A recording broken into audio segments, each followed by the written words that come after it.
Assalamualaikum warahmatullahi wabarakatuh. Perkenalkan, saya Siti Bintur Rohma. Di sini saya akan menjelaskan tentang alat PCR real time. Simak baik-baik ya teman-teman. Nah, di sini ada pengertian PCR real time. Apa sih pengertian dari PCR real time itu?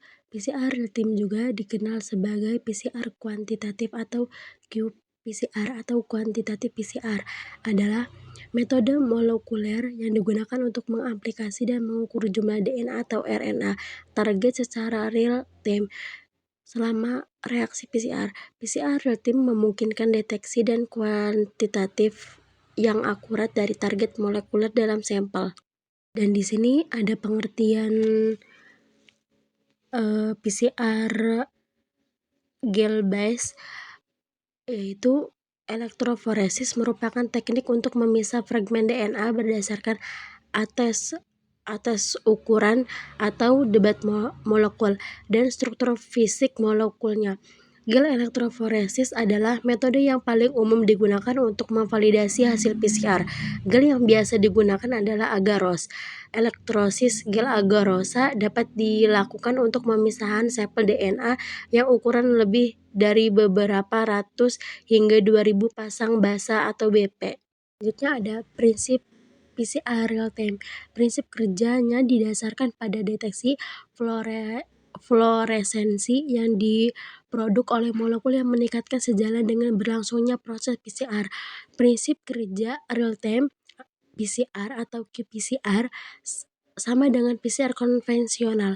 Namun untuk melihat proses aplikasi secara nyata real time perlu menambahkan probe fluoresensi atau penanda pada target sampel PCR ternyata sehingga cahaya fluoresensi dapat tertangkap oleh detektor yang terdapat pada mesin real PCR. Oleh karena itu, jika jumlah salinan gel meningkat selama reaksi, fluoresensi juga akan meningkat yang mana menunjukkan kemajuan pada reaksi PCR.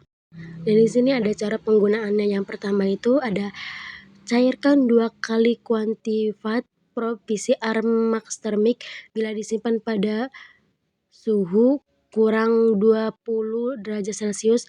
Tempat DNA atau cDNA primer dan probe dan Ernest Freewater. Yang kedua, buat campuran reaksi. Yang ketiga, campuran reaction mix sesuai jumlah sampel kecuali tempat, kemudian distribusikan ke dalam tabung reaksi 0,2 ml masing-masing 23 mikroliter. Yang keempat, tambahkan 2 mikroliter tempat DNA atau cDNA kurang lebih 500 mikrogram per reaksi ke dalam tabung PCR yang sudah berisi reaction mix, lalu masukkan ke dalam mesin PCR real time.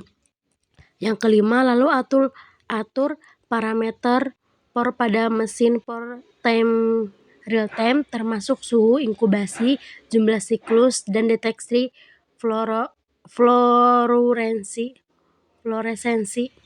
Yang keenam, selanjutnya klik tombol start pada mesin PCR real time.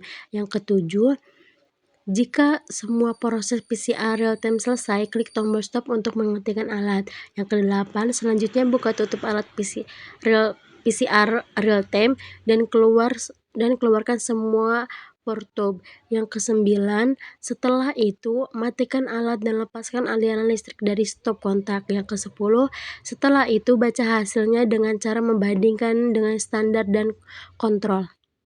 Selanjutnya ada kalibrasi. Berikut adalah langkah-langkah untuk dalam kalibrasi alat PCR real time. Yang pertama itu siapkan standar. Persiapan standar adalah langkah pertama dalam kalibrasi PCR real time. Yang kedua, pembuatan kurva standar. Untuk kalibrasi standar, kalibrasi harus dianalisis dalam beberapa titik konsentrasi yang berbeda. Yang ketiga, reaksi PCR real time. Setelah kurva standar dibuat, reaksi PCR real time dilakukan dengan menggunakan standar kalibrasi dan sampel yang akan dianalisis. Yang keempat, pengukuran sinyal fluoresensi. Selama reaksi PCR real time, Mesin PCR akan mengukur sinyal fluoresensi setelah setiap siklus aplikasi. Yang kelima, analisis data. Data fluoresensi yang terkumpul dalam reaksi PCR real time dianalisis menggunakan perangkat lunak khusus. Yang keenam, verifikasi dan validasi. Setelah analisis selesai, hasil kalibrasi perlu diverifikasi dan divalidasi untuk memastikan akurasi dan keandalan. Dan di sini ada troubleshooting. Berikut adalah beberapa penyebab umum masalah dalam PCR real time dan cara mengatasinya. Yang pertama, kontaminasi.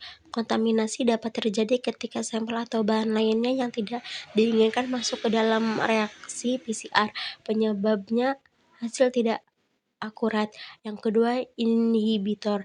Beberapa sampel atau bahan mungkin mengandung inhibitor yang dapat menghambat reaksi PCR dan menghasilkan sinyal fluoresensi yang rendah dan tidak ada untuk mengatasi inhibitor. Yang ketiga, kurangnya spesifikitas. Primer dan probe yang tidak spesifik dapat menghasilkan sinyal fluoresensi palsu atau non-spesifik. Yang keempat, kurva aplikasi yang tidak ideal. Kurva aplikasi yang tidak ideal dapat mengindikasikan masalah dalam reaksi PCR seperti primer yang tidak efisien atau polimerase yang tidak optimal. Yang kelima, kurva standar yang tidak linear. Jika kurva standar tidak linear atau tidak sesuai dengan harapan, ini dapat mengindikasikan masalah dalam kalibrasi atau pengecaran standar. Yang keenam, penyebab kualitas tempat DNA yang sinyal lemah atau tidak ada sinyal buruk atau konsentrasi DNA rendah. Dan di sini ada pembacaan hasil data. Terlihat output hasil real-time PCR berupa grafik K. Terdapat dua sumbu, yaitu sumbu horizontal atau yang disebut Z dan sumbu vertikal atau yang sering disebut dengan sumbu Y. Sumbu horizontal menunjukkan jumlah siklus PCR, sedangkan sumbu vertikal atau sumbu Y menunjukkan jumlah kopi DNA. Selain itu juga terdapat garis threshold. Terdapat dua sampel yang dicontoh dalam gambar 2, yaitu sampel berwarna merah dan berwarna hijau. Warna hijau merupakan contoh kontrol negatif dan warna merah merupakan contoh kontrol positif. Dalam kontrol negatif tidak terdapat template DNA sehingga tidak terjadi perbanyakan DNA.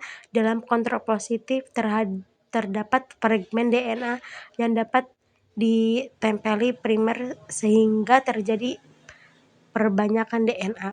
Dan yang terakhir itu ada kelebihan dan kekurangannya. Yang pertama itu ada kelebihan.